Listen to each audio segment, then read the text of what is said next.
তৃণমূলের নাম ভাঙিয়ে হাজার হাজার টাকা চাঁদার জুলুম একদল দুষ্কৃতীর। না দিলে কারখানা বন্ধের হুমকিও দেওয়া হয়, মারধর করা হয় কারখানার ম্যানেজার এবং শ্রমিকদেরও। দেগঙ্গার দোগাছিয়ায় এক গার্মেন্টস হাবে দুষ্কৃতী দৌরাত্মের ঘটনায় এলাকা জুড়ে চাঞ্চল্য ছড়িয়েছে। দোগাছিয়া এলাকার ওই গার্মেন্টস হাবে ঈদের আগে শেষ মুহূর্তের কাজ চলছিল। কারখানায় প্রায় ৩০০ জন শ্রমিক কাজ করেন। টাকা দিতে অস্বীকার করলে প্রথমে কারখানার ম্যানেজার মাসুদ আহমেদকে অশ্রাব্য ভাষায় গালিগালাজ করতে শুরু করেন তারা। এরপর কারখানার শ্রমিকরা বাধা দিতে এলে তাদের উপরও চড়াও হয় দুষ্কৃতীরা।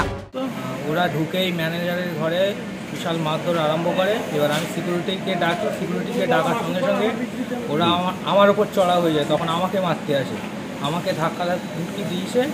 তারপর কি বলছিল, ওরা ঢোকার সঙ্গে সঙ্গে বিভিন্ন কিস্তি খামারি গালাগালি এইসব দিচ্ছিল। আর টাকা দাবি করছিল? হ্যাঁ, টাকা দাবি। কত টাকা? ওরা 10,000 টাকা দাবি করছিল, আর কিস্তি খামারি গালাগালি পরে সেটা 20,000 টাকা দাবি করছিল। গতকাল জুম্মার নামাজ পড়ে সব আমরা আসলাম, হঠাৎ গেটের সিকিউরিটিকে ধাক্কা দিয়ে 8-10 জন ঢুকার মানেই হঠাৎ কিছু জানা, এই ম্যানেজার কোথায়, এ কোথায়, ও কোথায়, আমরা কিছুই জানি না। হঠাৎ ঢুকলো চেম্বারে, ঢুকে অশ্লীল ভাষায় দুর্ব্যবহার কথা, নেতা পার্টির কথা। ওরা বলছে যে আমরা টিএমসি পার্টির লোক, আমরা টিএমসি পার্টি, আমরা আমাদের কমিটির লোক এসছি, তোদের কোন বাবা আছে, কে আছে আমরা দেখতে চাই, ডাক তোর বাবাদের। হ্যাঁ, ওরা প্রথমে আমার ওখানে আসে, এসে বলে যে এখানে ঢুকতে গেলে কি পারমিশন নিতে হবে, আমার বাপের জমি, ঠিক আছে। আর গত বছরের চাঁদা দিয়েছিলাম, আমি বললাম গতবার 2000 টাকা দিয়েছিলাম, আমি 2000 টাকা দেবো। ওরা বলে 2000 কিসের টাকা, কিসের চাঁদা? এটা মসজিদের চাঁদা, ঈদ পারপাস চাঁদা। হ্যাঁ, মসজিদের চাঁদা। তো আমি বললাম যে গত বছর 2000 দিয়েছিলাম, এবার 2000 টাকাই দেবো। তখন ওরা বলে না 2000 না, 10,000 টাকা দেওয়া আছে, 10,000 টাকা হবে না, 20,000 টাকা দিতে হবে। আর আমার বাপের জায়গাটা আমায় ঢুকতে গেলে পারমিশন নিতে হবে বলে ওরা তোমায় অকথ্য ভাষায় গালিগালাজ করে, আমার উপরে উদ্ধত হয়ে মারতেও আসে, ঠিক আছে। আমার টেবিলের জিনিসপত্র সব ঘুরিয়ে বিচ্ছন্ন করে দেয়। অভিযোগ, গার্মেন্টস হাবের কর্ণধার আহমেদ আলী মোল্লাকেও হেনস্থা করা হয়েছে, এমনকি বেশ কিছু টাকা হাতিয়ে নেওয়ার অভিযোগও ওঠে। গার্মেন্টস হাবের সিসিটিভি ফুটেজেও ধরা পড়েছে দুষ্কৃতী দৌরাত্মের ছবিতে। দেগঙ্গা থানায় ঘটনার বিবরণ সম্পর্কে জানিয়ে লিখিত অভিযোগ দায়ের করা হয়েছে। এসেছিল ঈদের চাঁদা চাই 2 লক্ষ টাকা।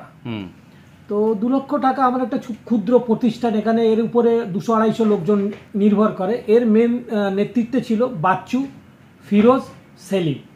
কোন রাজনৈতিক দলের? হ্যাঁ, এরা টিএমসির নাকি বড় নেতা আর কি। এরা এখানে যদি সেলাম না ঠুকি তো এরা ব্যবসা করতে দেবে না, জ্বালিয়ে দেবে। কালকে বললো আমরা এখানে গেট বন্ধ করে দেবো, আমরা কন্টেনার এখানে লাগিয়ে দেবো, আমরা এখান থেকে বের করতে দেবো না, কে আছে একটু দেখাক। এবং এদের ব্যাপারে আমরা টোটাল বেলিয়াঘাটা চত্বরে শুনে, যেমন পাশে ললিত হোটেল, ওনাকে 10,000 টাকা চাঁদা ধরেছে। পাশে আরেকজনকে একটা টেলারিং শপ আছে, তাকে 20,000 টাকা চাঁদা নিয়েছে। কিন্তু এদের কাজটা এটা জোর জুলুম করা, যে আমার মতন যারা ছোট ছোট ব্যবসাদার আছে, যারা নির্বিঘ্নে ব্যবসা করতে পারে, এর জন্য সরকারের বা প্রশাসনের কাছে আমি চাইছি এদের উপর কঠোর থেকে কঠোর সাজা দিয়ে, যারা এর এই গুন্ডামস্তানি না করতে পারে, এখানে তারা তাদের কথাই ওঠা বসা, তারা না হলে খুন করে দেবে, মার্ডার করে দেবে, ব্লক করে দেবে, জ্বালিয়ে দেবে, তাদের হুমকি এইরকম। এই খবর জানাজানি হতেই আসরে নামে বিরোধীরা। তৃণমূল কংগ্রেস বঙ্গ জুড়ে কাটমানির রাজনীতি চালিয়ে যাচ্ছে, দেগঙ্গাতেও তার অন্যথা হয়নি, অভিযোগ বিজেপির। আজকে তৃণমূল কংগ্রেস যবে থেকে শাসন ক্ষমতা এসছে তবে থেকে এই বিশৃঙ্খলা চলছে। বামফ্রন্ট থাকাকালীন আমরা দেখেছিলাম ভেঙে দাও, গুড়িয়ে দাও বলে কর্মীদের লিলিয়ে দিয়ে একটা বিশৃঙ্খল পরিস্থিতি তৈরি করে তাদের 1-2 কমরেড ছিল যাদেরকে তুষ্ট করতে হতো, প্রণামী দিতে হতো। আর তৃণমূল পার্টিটা এরকম হয়ে গেছে, এখানে আমরা সবাই রাজা, আমাদের এই রাজত্বে সমস্ত একেবারে ছোট থেকে বড় সবাইকে এই আর্থিক সুবিধা দিতে হবে, এবং যাকে প্রকারান্তরে আমরা কাটমানি বলছি বা তোলাবাজি, এটা দিতে হবে। যার যেখানে যখন প্রয়োজন হয়েছে তৃণমূলের একটা ঝান্ডা ধরে বা তৃণমূলের স্টাম্পটা তাদের গায়ে লাগিয়ে এই তোলাবাজি করেছে, ঠিক তারই প্রতিফলন ঘটেছে দোগাছিয়ার যে গার্মেন্ট ফ্যাক্টরিটা আছে। বিভিন্ন জায়গাতে টিএমসি পার্টির একটা ছাপ নিয়ে গেলেই জবরদস্তি টাকা পয়সা তোলা যায়, দিতে হবে, কারখানা বন্ধ হয়ে যাক, কোনো আপত্তি নেই, এভাবেই শিল্প শূন্য হচ্ছে পশ্চিমবঙ্গ। এর উপরে পার্টির কোনো কন্ট্রোল নেই, তারা পার্টির লোক কি না জানা নেই, কিন্তু পার্টির নাম করে রাজনীতি চলছে, তার ফলে বাংলা শিল্প ডকে উঠে যায়। কাটমানির রাজনীতিতে বিশ্বাসী নয় তৃণমূল, বিজেপিকে পাল্টা স্থানীয় তৃণমূল নেতৃত্বে।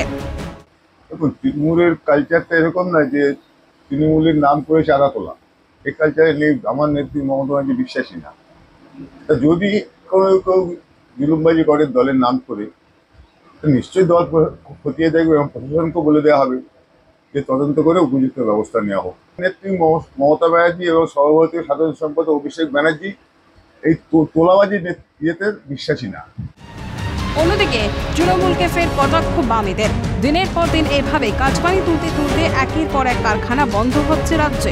কটাক্ষ বাম নেতা বিকাশ রঞ্জন ভট্টাচার্যের।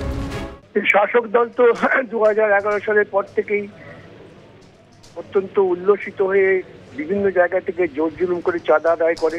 দুর্গাপূজায় বিভিন্ন বাড়িতে গিয়ে, বিভিন্ন দোকানে গিয়ে, বিভিন্ন কোম্পানি গিয়ে ওরা রসিদ লিখে দিয়ে চলে আসে, বলে টাকা পৌঁছে দেবেন। এটাই শাসক দলের রীতি। পশ্চিমবঙ্গের মানুষ এটাকেই অত্যন্ত ভালো মনে করেছেন, তাই নাকি তারা বারবার শাসক দলকে ভোট দিয়ে যেতেন। আজকে তার এই প্রত্যক্ষ পরিণতি। তোলাবাজির জোরে পশ্চিমবঙ্গের কারখানা 2011 সালের পর থেকে এরকম ছোটখাটো বহু কারখানা বন্ধ হয়ে গিয়েছে। দীর্ঘদিন ধরে জোর জুলুমের রাজনীতি চালাচ্ছে তৃণমূল।